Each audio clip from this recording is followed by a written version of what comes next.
For us, it's a daily thing. It's every day, right? This is Mammoth Daily We're going to take you inside the locker room with Mike Fulta.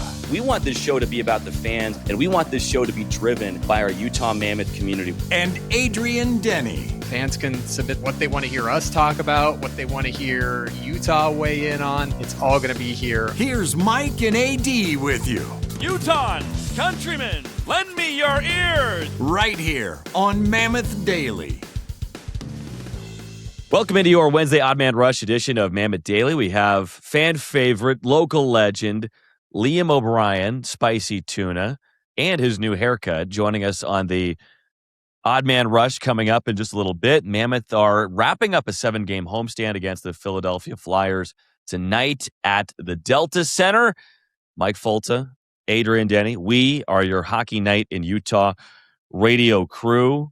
Adrian, we're recording this on Tuesday afternoon, and in a couple hours, me, our radio producer, Will Trubshaw, and our TV play-by-play man, Matt McConnell, are headed up to the Cache Valley to the mighty Spec to see UNLV and Utah State duke it out on the hardwood. And before, I have made a request that we stop at Angie's Diner for both Matt and Will's first ever meal at Angie's Diner. We will try and take down the kitchen sink at Angie's. No promises, but that's on the table. It's a big night ahead of us, but we are not getting too far ahead of us where we're not going to be ready for Wednesday's game against the Flyers. But it's a big couple sports days here for the Hockey Night in Utah, folks. One game up in Logan to catch some basketball, and then, of course, Wednesday night's game against Philly. Late night in Logan, and I was invited, folks. So don't come to my defense and say I wasn't invited. I was invited. It's the night before a game. It's a 9 p.m. face-off, 9 p.m. tip-off in Logan. And I wish it was a different day, but I am taking the option and staying back here in Salt Lake to get a good night's rest and be ready to go for the extended game day edition coming up today. Respect. All respect to you. To be honest, when I agreed to go to the game, when we all agreed to go to the game, I don't know if any of us realized it was a 9 o'clock tip-off. But we have been talking up the Spec. We've been talking up Utah State and Logan so much that I could not go after McConnell came through with the tickets, and he got his tickets, I think, from a UNLV connection. So we might be sitting in the Rebels family section. Not sure how that's going to go, but even though I'm a Purdue guy, I've let it known that my Utah basketball allegiance lies with the Aggies. It could be bought. It could be bought by another school that is willing to pony up, but the Aggies have treated me well so far, so I'm gonna roll with them for fear of making any more enemies than I already have. But AD, we shouldn't go too much further without kind of setting the table for tonight. Mammoth wrapping up a homestand and looking for points in 8 straight, looking for wins in 4 straight. And they've got the third star of the week in the NHL in Karel Vejmelka, who on Monday was announced for the weekly league recognition. 3-0 last week. Beat Toronto, beat Dallas, beat Seattle.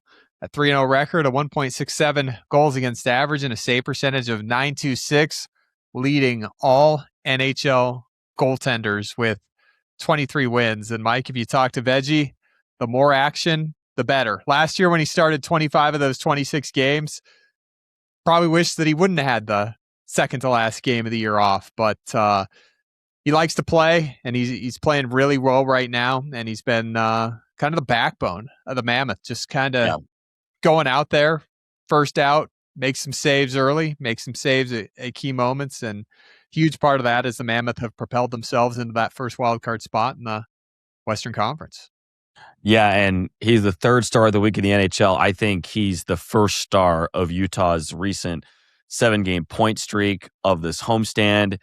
There have been games when he's stood on his head. There have been games when he's just been really good. But we haven't seen any major letdowns from him. And you look at Utah's defensive numbers, they have been pretty good throughout the year. The goaltending numbers have gotten dramatically better from December on, and that's a credit to Karel Vejmelka and the run that he's currently on. You mentioned him starting 23 straight last year, 25 of 26 to end the season.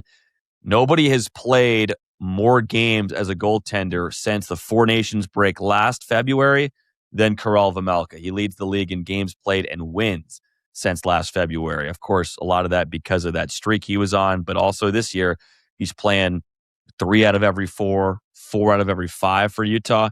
And Adrian, I would expect him to play tonight against Philly. I would expect him to play tonight, or the first game of the road trip against Nashville. And then you mix in Vanacek in either Florida or Tampa, one of the back-to-backs. So that's just my complete speculation, but that's kind of how I see it. When things are tight, we know Veggie likes a big workload. Vitek can come in and do a great job. He has throughout the year, but you might as well you might as well dance with the girl you brought, as the saying goes. And when Utah was kind of going through it there in November, it was Vejmelka's toughest stretch of the year. And I think that might have exemplified the most the schedule. There was a day that Veggie did tell coaching staff, I could use a day here. I'm exhausted. And so he'll tell you, but when he's feeling good, he's feeling good. He's ready to go out there. And as the schedule has kind of settled down, he's got into a routine. There it is, third star of the week in the NHL. Let's hear from head coach Andre Tourigny on Vejmelka and what it means to the team to have the goalie recognized. It's good for everybody. It's good for him. It's good for our teams. It's good for the organization. It's good for everyone. I think reflected right away on our performance as a team and him his implication and involvement in our success and how big he is. So I'm happy for him. Yeah, and I'm very happy for Karel. Certainly deserves it. One of the more unsung goaltenders, I feel like, in the NHL, but has been really good. And again, on year 1 of that 5-year extension he signed last March. Goaltending is going to be a big story tonight, Adrian, not just because of the guy in Mountain Blue starting in net, but for the opposite side and Philadelphia. Dan Vladar has been their starter throughout the year. He's been good. Also named to Team Czechia along with Karel Vejmelka. But for the Flyers, when Vladar is not in net, this team is getting some of the worst goaltending in the National Hockey League. And it's Samuel Ersson, and I believe, is it Kosolov? How do you say the third guy's name, AD? I saw it. Yeah, you're right. Okay. Yeah.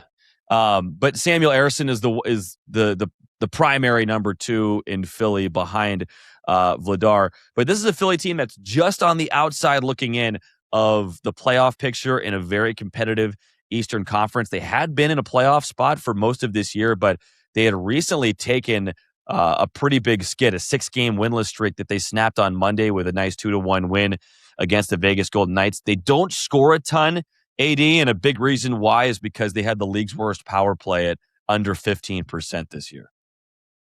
Yeah, Philly snapped Vegas's 7-game winning streak on Monday. They went in, they got a couple breakaway goals from Travis Konechny, and before that 6-game winless skid at 0-5-1, they had been in third place in the Metropolitan Division as they enter action tonight. 3 points out. They're on a trip. We've heard this itinerary before: Vegas, Salt Lake, Colorado. They'll be taking on the Avs coming up on Friday. But for Philly snapping out of it on Monday, penalty kill was a big part of that. Went 6 for 7, did allow a power play goal, but they were down 6-on-4 for the final 1 minute and 33 seconds of the game and held on for the 2-1 victory. They've taken a lot of penalties as of late, 24 shorthanded situations in the last 5 games. And Mike, during that 6-game winless skid, they were struggling. It wasn't one of those, well, the analytics say we're playing good and we're losing by a goal. No, they got outscored 31-12 during the course of that 6-game winless skid. And Mike, I saw Daniil Boot talking to Matvei Michkov at practice on Tuesday. Michkov drafted 7th overall, right after Dmitry Simashev in the 2023 NHL entry draft. Boot was taken 5 spots after Michkov, who was taken 7th by Philly. So they had a little talk. I thought, I wonder if there's any connections here. Couldn't find any.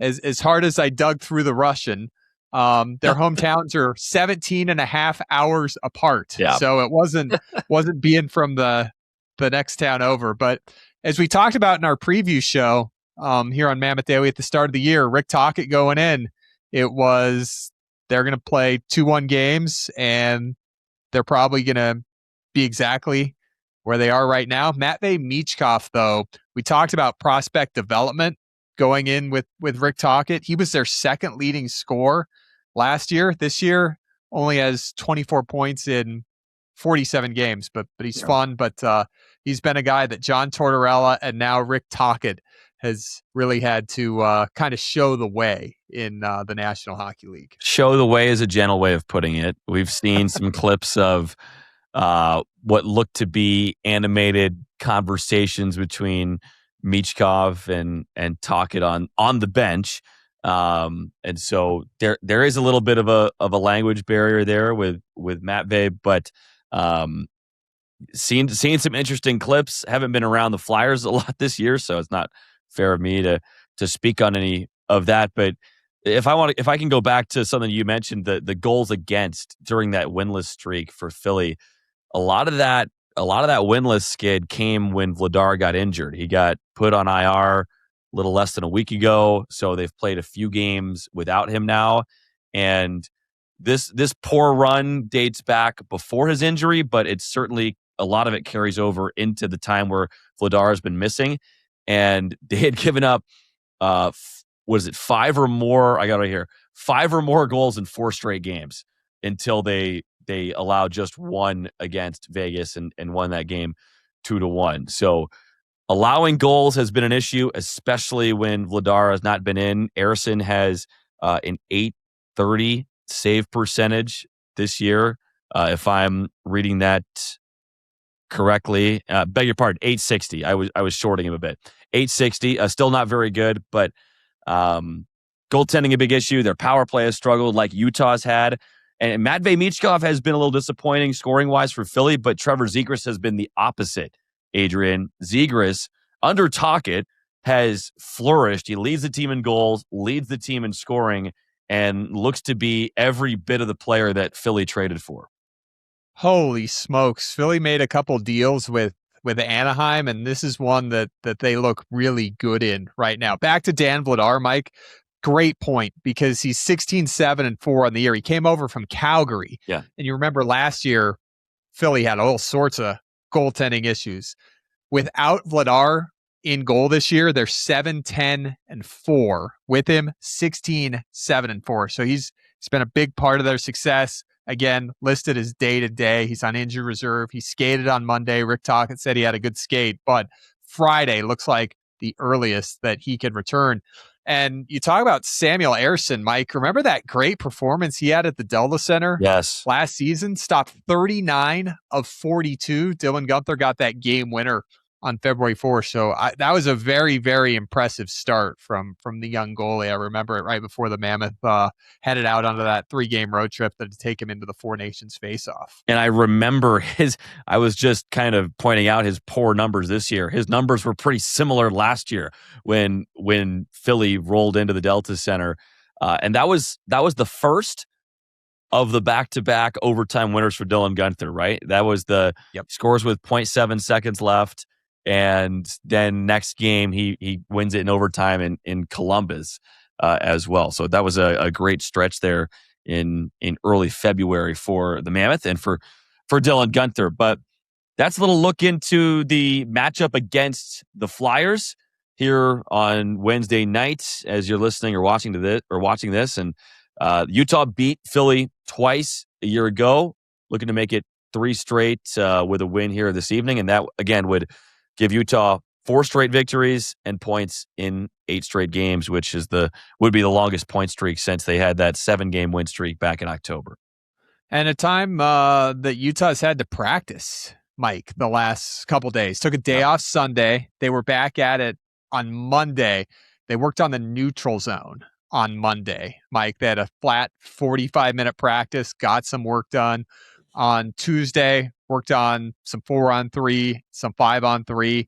Just stuff they're not able to work on because there's no time when you're playing every other day. So Utah working on some stuff the last couple of days of practice that they haven't had a chance to do since training camp. So Bear telling us that, that's going to be, the practices that we've had the last couple of days, the stuff we're working on, it's going to help us win a game here. So it was a very well-received couple of days off. And for the Mammoth, you knew that they would be practicing. There's some times this year. I'm great at this, Mike. I'm great at let's predict the practice schedule. Okay? You are. This is your jam.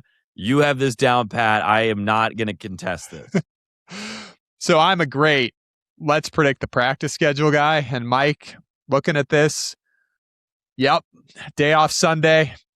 Absolutely no doubt about it that there would be 2 really solid days of practice for the Mammoth here before Game 7 of this homestand before they head out onto the road and get back into another busy stretch going into Four Nations. Starting on Saturday in Nashville, Mike, that'll be 5 games over the next 8 days that Utah will have, with 4 on the road and then home against Dallas on the 31st, and then 2 more games going into the Olympic break. Yeah, this cushy schedule here at home is going to flip in a big way coming up, starting on this road trip. But Mammoth are trying to soak it in now. On Tuesday, we heard from Bear about working on execution. What does that mean? I saw them doing a drill out there, Adrian, where once they fumbled a puck or lost a puck or missed a pass, boom, you're out. Next group goes in. And so it was just kind of a way to keep everybody kind of honest and accountable and keep everybody sharp during the practice. And I like that, working on execution. I don't know how much you can gain by working on execution, right? Like, I feel as if either you execute or you don't, but it was a little choppy against Dallas, right? There was a missed pass here or there. You could say the same in stretches against Seattle. Mammoth won 6-3, but it wasn't all smooth sailing the whole night. So it's good to see this team win when they're not executing at their peak performance.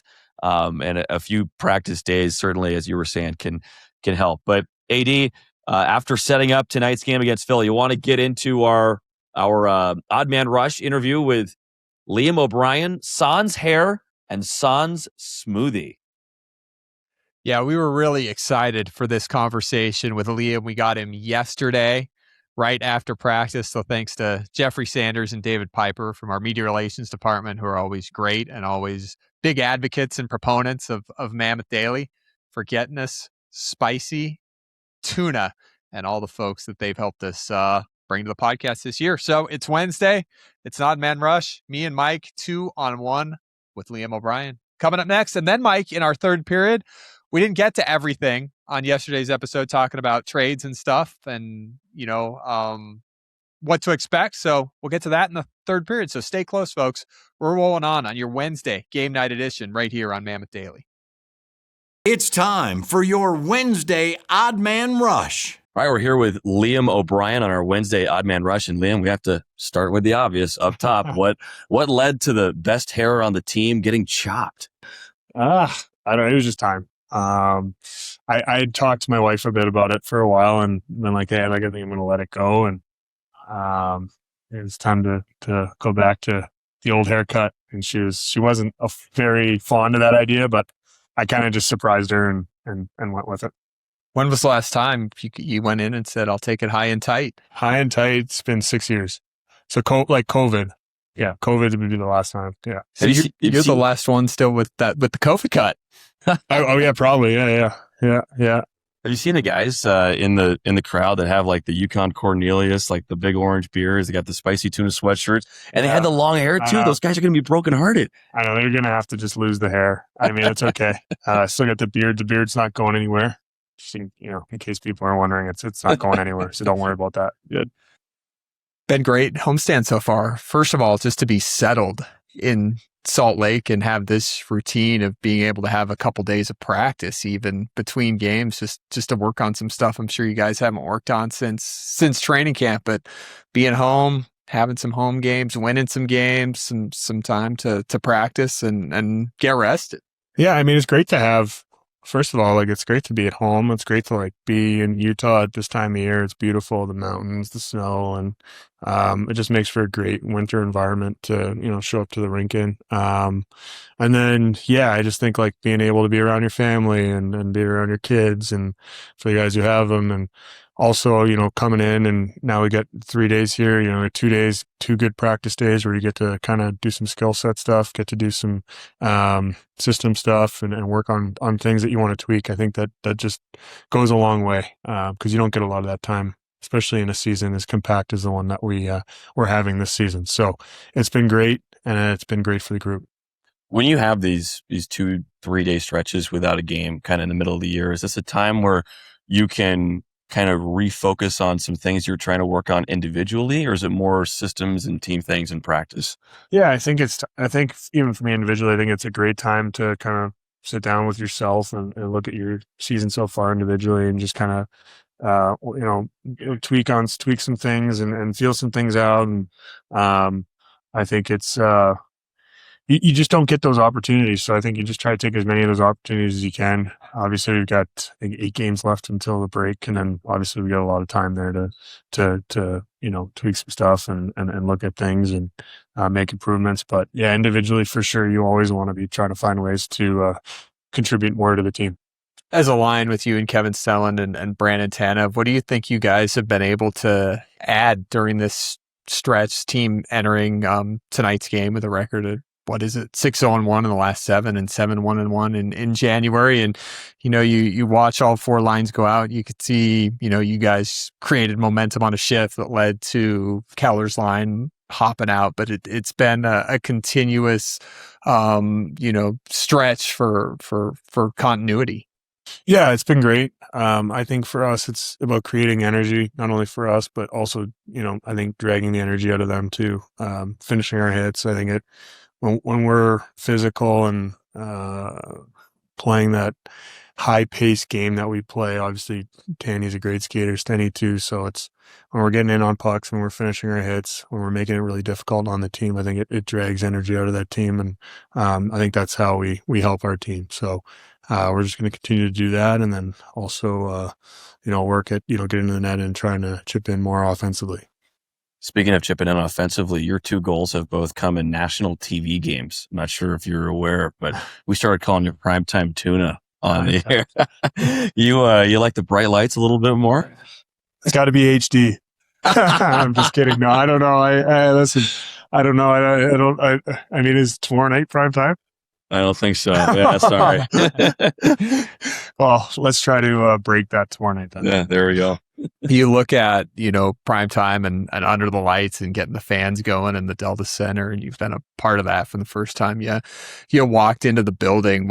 What's it like, when you drop the gloves at home on a Saturday night and you help change the momentum in a game, and the fans are on top of it, and then the team takes advantage and goes out and wins a game? Yeah, I mean, it's pretty cool. I haven't been able to get one recently. I've been trying, but they haven't been coming, but it'll start to come here soon. So, but I can even feel it sometimes, like I'll be in a scrum at the net front and you just hear them going crazy. They seem to love it. So it's, we got a passionate fan base, and we're lucky. Speaking of that, we saw Jack McBain lead off a game a few games back with a pretty big tilt. Your line mate, Brandon Tanev, got into one against Shen later. I guess, what'd you think of the physicality, the fisticuffs in that game, especially the way that McBain started it? Yeah, that's great. I think that just kind of shows the type of team we have, the closest we have. Like, we don't forget anything. If you do something to us, we're going to remember it. We're going to get you at some point. So that's the way we roll. What do you think this year compared to last year? Is it just how some seasons go? We had more fights last year. This year, it's the same ratio, right? Of you and McBain dropping the gloves, but just not in the frequency that we saw last season. I don't know. I think sometimes I'm definitely trying to be a little bit smarter and pick my spots more this year than in the past. And this is just trying to be more disciplined. And I think that just benefits the team. And so, I've been out there and I've been trying to find it. And sometimes you're just not finding dance partners and that's just the way it is, and you can ask a guy 10 times and he might just say no to, all 10 times. So it's you just gotta stick with it and play hard. And I think that's what I try to do. I try to go and be physical and try to drag someone into one, especially more nowadays. So we'll just keep doing that and they'll start coming. Well, last one for me, but neither of us and probably 99% of the people that are going to watch or listen to this have never been inside the glass during one of those fights, during a shift. Can you hear a crowd? Like, are you aware of what's going on outside the glass, or is it kind of all fade away? Oh, it fades away. I think you're so zoned in on what you need to do and trying to get your grab and trying to get the punches in. And I think you just kind of zone in. I don't think you really hear the noise.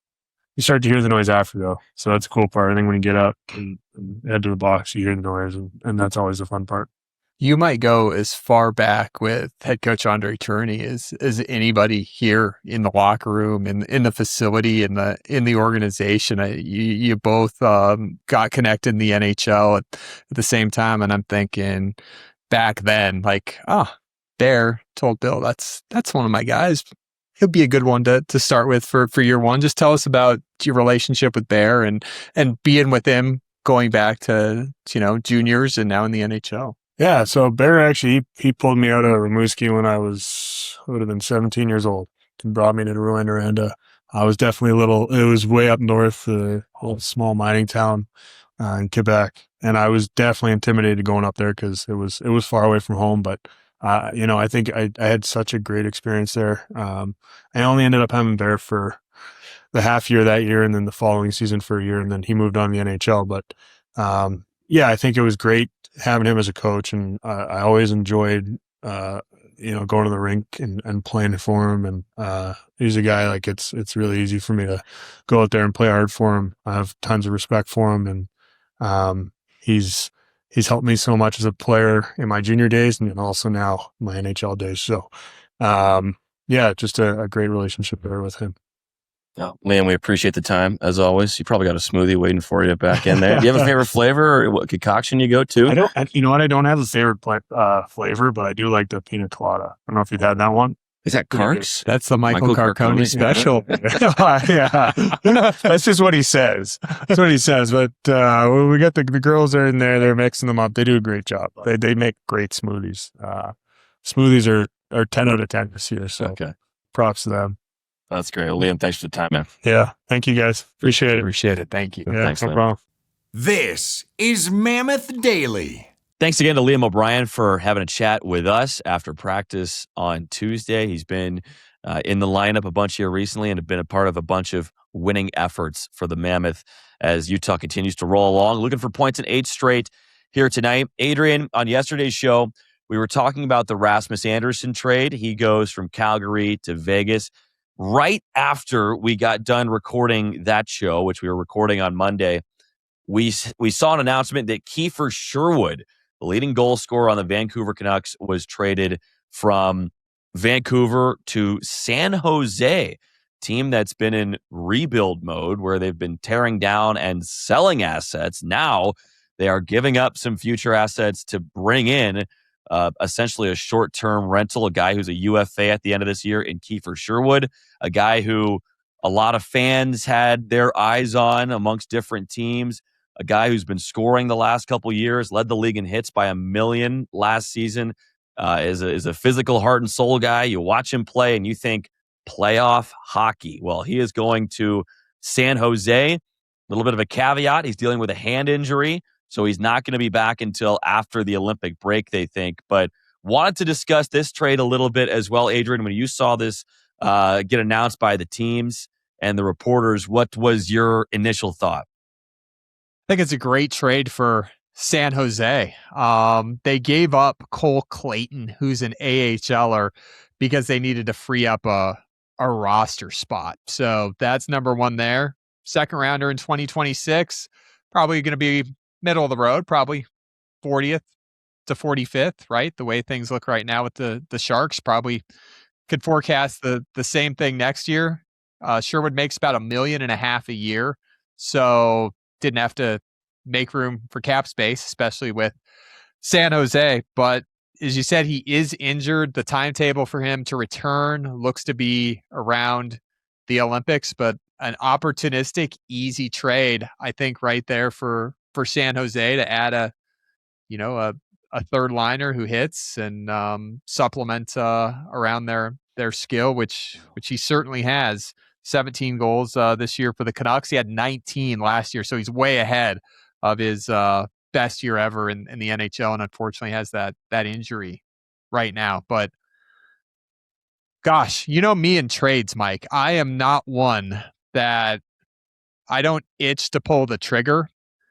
The last two trades we've seen for the teams receiving, Rasmus Anderson and Kiefer Sherwood, Vegas and San Jose, for me, no brainers for the teams receiving. As I said, I think a lot of times teams give up way too much, especially in mid-season trades. But I think this is another easy one for a team to make to acquire a player like Kiefer Sherwood. When I saw this, I was disappointed because Utah has 3 second-round picks next year, and I was thinking, oh God, I wish we would have sent that. And then I didn't realize that Sherwood's out until after the Olympics. So you get 25 games with him or around that after the Olympic break, but that's a pretty short amount of time to have a guy when you're not even in. Are they in a playoff spot right now? I mean, they were on the outside. I think did they just jump up? They just jumped into third because Okay. they beat the Florida Panthers and they had the goalie fight with Bobrovsky and Nedeljkovic on Monday. So they bumped Seattle and knocked Seattle out of the playoff spot. So you're in the fight, like you're in the mix, but it's still so volatile, a long way to go. And again, he's a UFA at the end of the year, so you could have him for 25 games and give up a couple second round picks. I think for San Jose, it makes a lot of sense. ESPN ranked the Sharks with the number 1 prospect pool at the start of the year or back in November. So they already have a ton of prospects. And if they keep picking guys, they're just simply not going to have enough room to bring all these guys up into the NHL. So both San Jose and Utah, truthfully, have a ton of prospects that are on the way up, have a lot of picks. Sharks with a little bit more from the contracts they've taken on. They've been worse more recently than Utah has, going back to the Arizona days. But I see this. It's hard not to get jealous at first, but I think the 2 seconds and the fact that he's coming off injury make me hesitate just enough. And there's always going to be a GM that's going to be willing to make this kind of deal, I feel like, for a guy like Kiefer Sherwood, who you look at and you say, okay, playoff hockey. I'm okay with Utah standing pat on this, I guess, just because of the injury and because there's going to be other moves to be made here. Second round picks don't always turn up. There's a less than 50% chance that second round picks are NHL regulars, but they're not candy either. And you can get a lot for a second round pick and get a lot for 2 second round picks. Credit to Mike Greer for getting it done in San Jose. But to only have him for after the Olympic break, that's a bit of a dice roll, considering he could just walk at the end of this season. Yeah, pretty good return, as you said there, for Vancouver. And as we said yesterday, Mike, for a rental, for me, it's going to be a third, fourth, or fifth round pick. Obviously, if something strikes your fancy, you're going to pull the trigger on it. You'll part way with a second rounder, but the injury that scares you. Utah has Logan Cooley coming back, Kerfoot, week to week. It's not somebody that could help this push right here, which is very, very important, right? Of 8 games going into the break. Yeah, I also think just lineup wise, like if you were to add Sherwood, where would he fit for Right. Utah? You could find a place, right? You could find a place, but he kind of reminds me with his skill set. He's a goal scorer. He's a goal scorer. Gets it on the gets it on the forecheck. Plays with speed. That is to me is like a Michael Carcone, which you already have, and not to say that Carcone is leaps and bounds better than Sherwood, but lineup wise, like where does that fit, and is that worth the price of the 2 second-round picks? And I think again, you're winning right now. Things are good. It doesn't seem like the time where you have to rock the boat. As long as you keep winning, and as you say, Adrian, we're getting Logan Cooley back.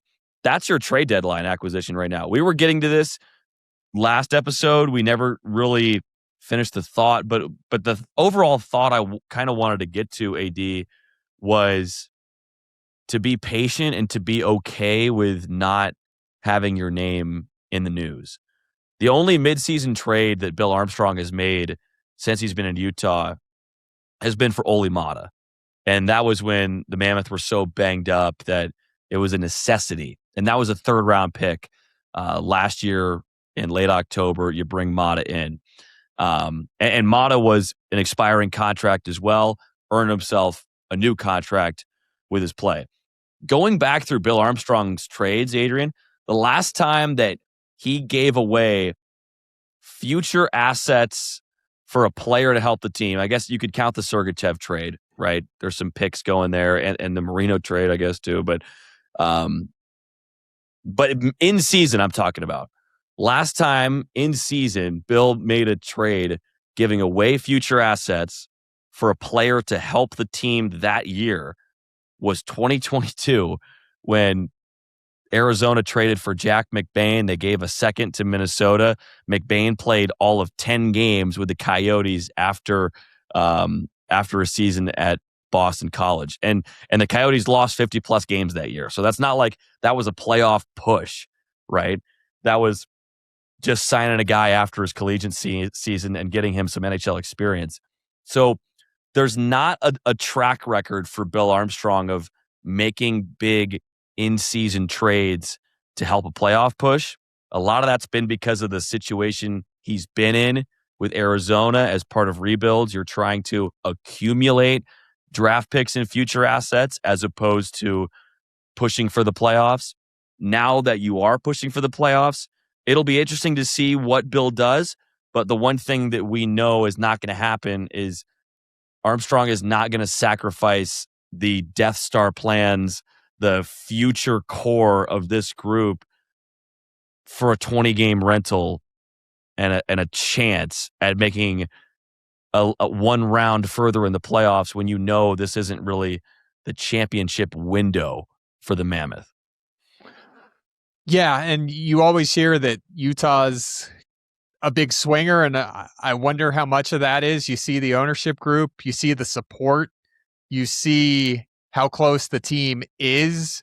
You just see the excitement, and I'd say that's where that comes from, because this has been a measured process that everybody involved in, from Bill Armstrong to Chris Armstrong to Ryan and Ashley Smith, has said, we like where this is going. And San Jose's roster, much more fluid. They make much more moves, bringing players up and down, switching guys from the AHL and the Sharks. And as you said, Mike, Utah's got a pretty steady roster right now. Things are going well. And the number 2, I said I don't like spending big for mid-season trades. I'd rather not and not take a chance, but bringing somebody in, you want to be 100% sure that this is somebody that comes in, helps your lineup and helps your locker room at the same time. So a lot going on. There was an agent that tweeted something.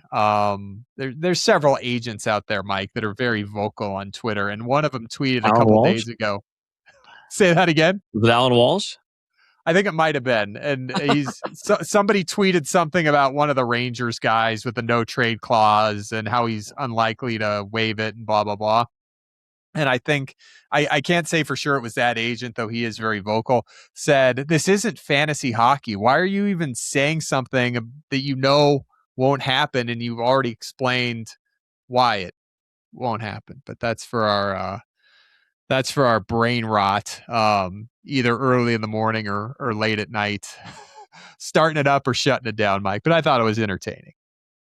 It is entertaining, like, to hear, the Mammoth in these trade talks. And like, it feels like every couple of weeks, every month, we get some Frank Saravalli tweet that says, like, Utah was sniffing around this big trade. And we haven't heard Utah be one of, like, the finalists in one of these big trades, but like you said it. I mean, Bill has been measured, and this is all part of the plan. Remember when we were telling people what Bill told all of us, which was just stay in the fight until Christmas because the things are going to get better. Well, what happened? We stayed in the fight until Christmas.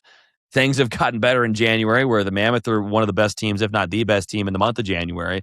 And it's happening exactly as Bill foretold, basically. Now, it's not always going to go that way, but like the plan is based off of what he's seen in St. Louis, what he's seen over the course of his NHL career, and he's building for long-term success, not just trying to hit a home run. This is not Adam Dunn at the plate where you go 1 for 5 with 4 strikeouts in a home run. We want to be, Ichiro. Go 3 for 3 with 3 singles, or pick your batter, if you will. But I do think it's interesting when Cooley comes back, AD, because that's your trade deadline acquisition. Your best player, not bad. What do the lines look like? Because plus Kerfoot, Mike, week to week is indicating it's not month to month. My expertise coming out there. Reading between the lines. but like, think about what we saw before. And what we could see now, because Schmaltz and Keller, those guys like to stay together. They've been good together. But do you keep Schmaltz at center? Do you throw Barrett Hayton up with those 3 and move Schmaltz back to wing? Is Gunther and Cooley, are they back together again? Do you want to split up Carcone and McBain? Those 2 seem to have great chemistry. Like, where does Barrett Hayton go? Are you going to have 2 centers on one line at some point? It's a fascinating concoction that it's a good problem. It's a good problem to think about once Cooley comes back and once Alexander Kerfoot comes back. Great stuff, Mike. Covered it all. What did we do for the last couple days at practice? Corova-Melka, 3rd star of the week. Meeting Philly, welcoming in Liam O'Brien, and wrapping it up with another trip around the NHL and how it does and could pertain to the Utah Mammoth. Mike, it's game 7 of this homestand. Already 7 games for the Mammoth in 15 days at the Delta Center, going for a 6-0-1 record, going for 13 of a possible 14 points. As always, invite the folks to stop by and see us, Section 6-7. Love to catch up, shake hands, get a picture. So never be a stranger with us. Mike, 6 o'clock. Hockey Night in Utah. We're on 97.5, the KSL Sports Zone, KSL Sports app tonight. So no Jazz. So we've got the whole building all to ourselves. Finally, in terms of radio tonight, Mike, with the KSL Sports app and 97.5, the KSL Sports Zone. And as always, Mike, if folks haven't yet, love to invite them to tune in on their way home from the Delta Center on 97.5, the KSL Sports Zone, or the KSL Sports app, because we've got a Hockey Night in Utah post-game edition. And Mike, as we always say here, the more the merrier for that. We have a good time, especially after a Mammoth win. Can we, before we cut off, can we explain Two Honks? Because I bet there's a bunch of people listening here that would love to participate in Two Honks but have never. So can you have the floor? It's your show here. Yeah. So in hockey, when you win a game, you get 2 standings points. So the Mammoth have 54 standings points entering tonight's game. If they win, they'll get 2 more standings points and solidify their spot in the first wildcard spot even further, with points 55 and 56. And Mike, as you know, one of the great traditions in I can't speak for the NHL, but in minor league hockey, when you win a game, do you guys do 2 honks for 2 points, leaving crypto.com in LA, Mike? Now there's usually 2 buses. There's the player bus and then there's an everybody else bus. And I'm on the back of the everybody else bus. They put me in the toilet of the everybody else bus. But I've never heard 2 honks leaving the arena. Nobody yells out, "Couple of honks." In Atlanta, we used to have a bus driver named Kamisha. This was when I was in the ECHL with the Atlanta Gladiators. And our head coach, Jeff Pyle, after a big win, wasn't after every win, but after a big win, he'd be fired up. He'd be drinking about 6 Coca-Colas in the front seat. And once everybody's on the bus and we're rolling out of Greenville, South Carolina, or I don't know, Charleston, South Carolina, or Jacksonville, Florida, we had an 8-hour bus ride ahead of us, but Jeff Pyle would turn to Kamisha and say, "Give him hell, Kamisha. Give him 2 honks." And Kamisha would lay on the horn as we're coming out of there, and everybody's, we've got our $15 post-game meal that's basically the rest of our per diem in our laps, and we're all hooting and hollering on our way out with 2 more standings points. So it's a huge tradition in the minors, at least in Adrian and I's journey, but hasn't yet made it to the NHL.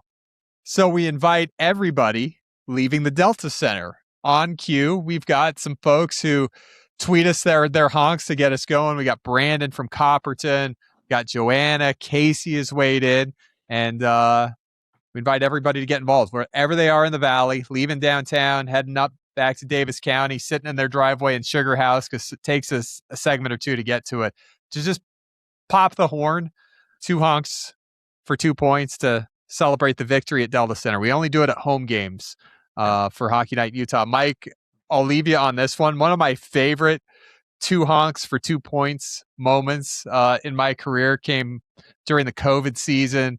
The San Diego Gulls did not play in San Diego that year. They played in Irvine at the Anaheim Ducks practice rink. And so there were no fans in California at any game the entire year. And so we had just beaten with Tucson. The Roadrunners had just beaten the San Diego Gulls 9-2 and set franchise records in everything in that game. Most goals in a game, largest margin of victory, etc. And so we're pulling out, and we get a couple of honks. Bussy honked the horn twice, and one of our players, Braden Burke, who's currently playing in England, yells out, "We'll see you in 2 weeks when it really matters."